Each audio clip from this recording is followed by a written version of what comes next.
حضرت عبداللہ ابن مسعود رضی اللہ تعالیٰ عنہ آپ کی بارگاہ میں ایک جوان آدمی آیا اور آ کے کہا کہ میں نے گناہ کر لیا ہے، میں توبہ کرنا چاہتا ہوں، میں شرمندہ ہوں اپنے گناہ پہ، اپنی خطا اور غلطی پر۔ تو حضور بتائیے کیا میرے لیے توبہ کا دروازہ کھلا ہے؟ کیا میں توبہ کروں تو میری توبہ کیا قبول کر لی جائے گی؟ اللہ کی بارگاہ میں مجھے قبول کر لی جائے گا؟ جب اس جوان نے عبداللہ ابن مسعود رضی اللہ تعالیٰ عنہ سے یہ سوال اور یہ بات کی تو آپ نے اپنا چہرہ پھیر لیا، دوسری جانب کر لیا۔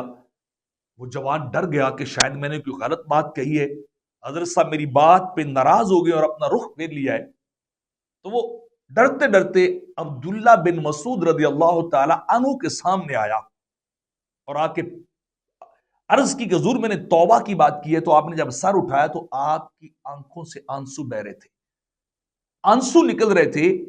تو عبداللہ بن مسعود نے رو کے اسے کہا کہ جنت کے 8 دروازے ہیں جو کھول بھی دیے جاتے ہیں، بند بھی کر دیے جاتے ہیں، جو کبھی کھلتے ہیں کبھی بند ہو جاتے ہیں، لیکن توبہ کا دروازہ ایسا ہے جو اللہ نے جب سے کھولا ہے کبھی بند ہی نہیں کیا ہے۔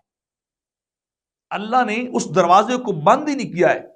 تو اپنے رب سے گناہوں کی معافی مانگتا رہے، اپنے رب کی طرف رجوع کرتا رہے، اور کبھی تجھے اپنے رب کی رحمت سے مایوس نہیں ہونا چاہیے، کبھی اس سے تمہیں دل چھوٹا نہیں کرنا چاہیے کہ شاید میرے گناہ زیادہ ہیں، میری خطائیں زیادہ ہیں اور میری غلطیاں زیادہ ہیں، میری توبہ قبول نہ ہو۔ اور میں توبہ کا دروازہ مالک نے جب سے کھولا ہے اس دروازے کو اس نے کبھی بند ہی نہیں کیا ہے۔